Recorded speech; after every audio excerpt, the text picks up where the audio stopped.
Jack and the Beanstalk. Once upon a time, there was a poor woman who lived in a humble cottage in the countryside with her only son, whose name was Jack.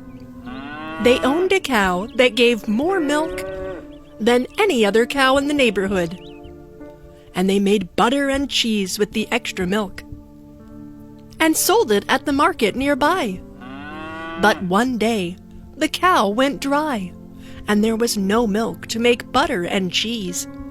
There was not even milk for them to drink. They eat less and less every day, but before long they had almost nothing left to eat, and no money to buy food. Jack was still too young to work, and his mother had fallen ill. Jack's mother called him to her bedside. "I am too weak to go out myself, Jack. So you must take the cow to the market and sell her there for as much money as you can."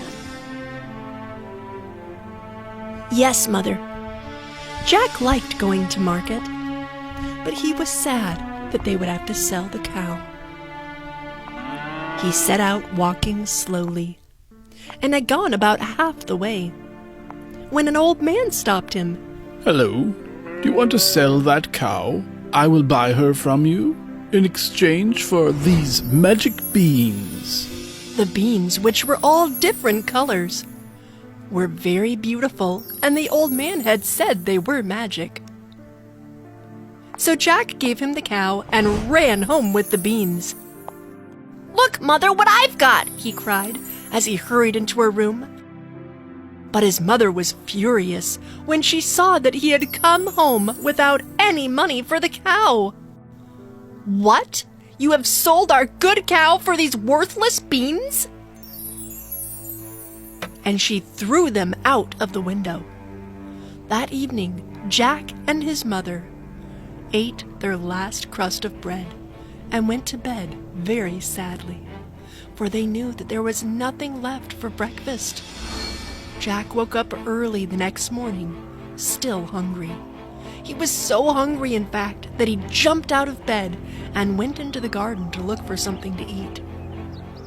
To his amazement, he saw that the magic beans had grown into a huge plant that stretched right up over the roof and disappeared into the sky. The stems of the plant were so thickly twisted that he could climb up them. As if they were the rungs of a ladder, he began to pull himself up higher and higher, and higher and higher still. At last he reached the top of the beanstalk. In front of him was the white road, which led to a great castle far in the distance. There was no one to be seen, so he started to walk along the road.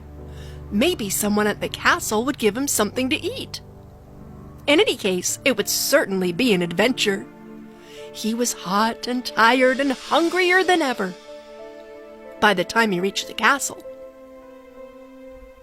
Its great gate was shut, but Jack knocked on it loudly. After a while, it was opened by a huge, ugly old woman who had only one eye in the middle of her forehead.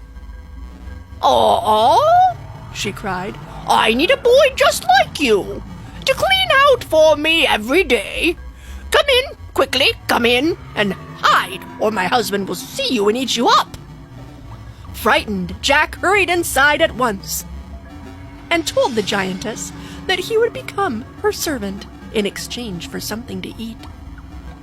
She gave him a piece of bread and a glass of buttermilk. But while he was drinking it, in the castle, the walls began to shake with heavy tread, and Jack could hear the giant coming closer. "Quick, quick, hide behind the cupboard," whispered the giantess, and Jack slipped out of sight as a giant stepped into the room shouting, "Ha ba ba ba ba ba ba ba, fee fi la fa fa. I smell the blood of an Englishman. Be he alive or be he dead, he alive or be he dead, I'll grind his bones to make my bread. Fee, fi, fa. Nonsense, it's only a nice young elephant that I cooked for your breakfast. Sit down and eat it while it's hot. So the giant sat down to eat his breakfast and forgot all about the Englishman, who stood watching him from behind the cupboard. When he had finished, he called out, Wife, bring me my magic hen. I want to see some new golden eggs. Jack could hardly believe his eyes when he saw what happened next. The giantess brought in the little brown hen and put it on the table in front of her husband. You lay. The giant commanded, and bloop, bloop, bloop, she immediately laid 1, 2, and 3 golden eggs. The giant put the eggs into his pockets.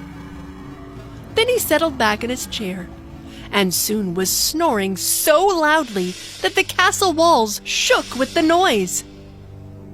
Jack crept out from behind the cupboard, snatched up the magic hen, and ran out of the castle as fast as his legs could carry him, with the hen tucked under his arm.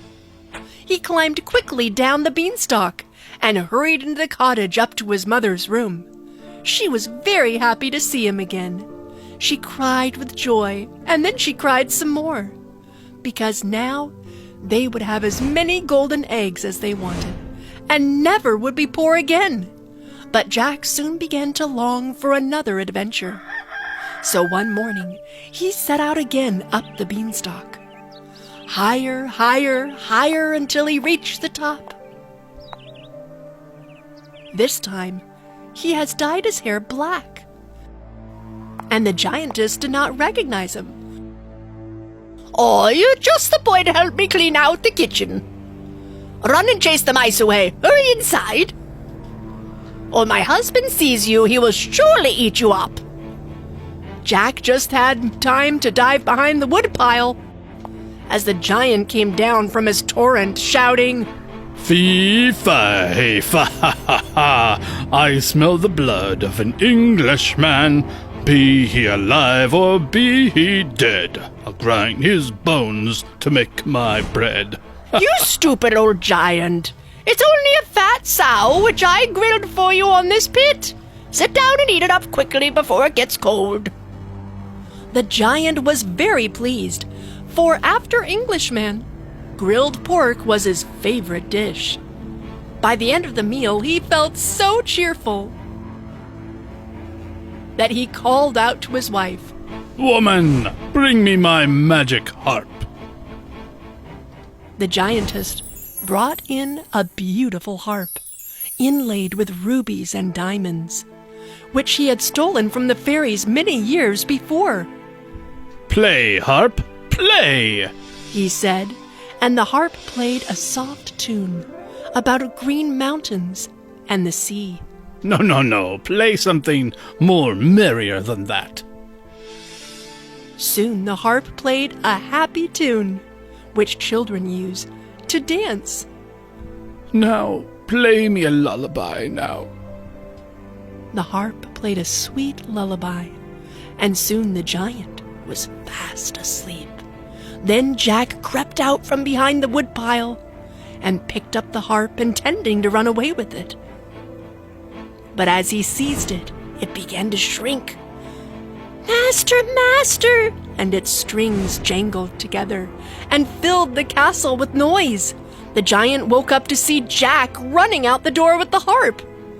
He got up with a roar and lumbered after him, along the road that led to the beanstalk. The earth shook with its heavy tread, and Jack could tell that he was getting closer all the time. He was very frightened, but he clutched the harp closer and ran as fast as he could. At last he reached the beanstalk and began climbing down it as fast as he could. With the harp under his arm, he could hear the giant's shouts and feel the beanstalk swaying and shaking under his feet. Jack's mother was out in the yard, and he shouted to her halfway down the beanstalk, "Quick, Mother! Bring me an axe!" She ran to the woodshed and came back with the biggest axe she could find. Jack leaped to the ground, thrust the harp into her arm, and began hacking away at the beanstalk with all his might. "Mother! Mother! Stand clear!" The beanstalk began to crack and sway from side to side as the giant climbed nearer. Then Jack slashed through the last stem and sprang aside just in time as the beanstalk came crashing down, bringing with it the giant, who hit the ground with such a thud that he was killed at once. Jack had had enough adventures to last him for the rest of his life. He and his mother lived happily ever after. The end. If you enjoyed this story, please like and subscribe our channel and press the bell icon to get future updates. And don't forget to comment.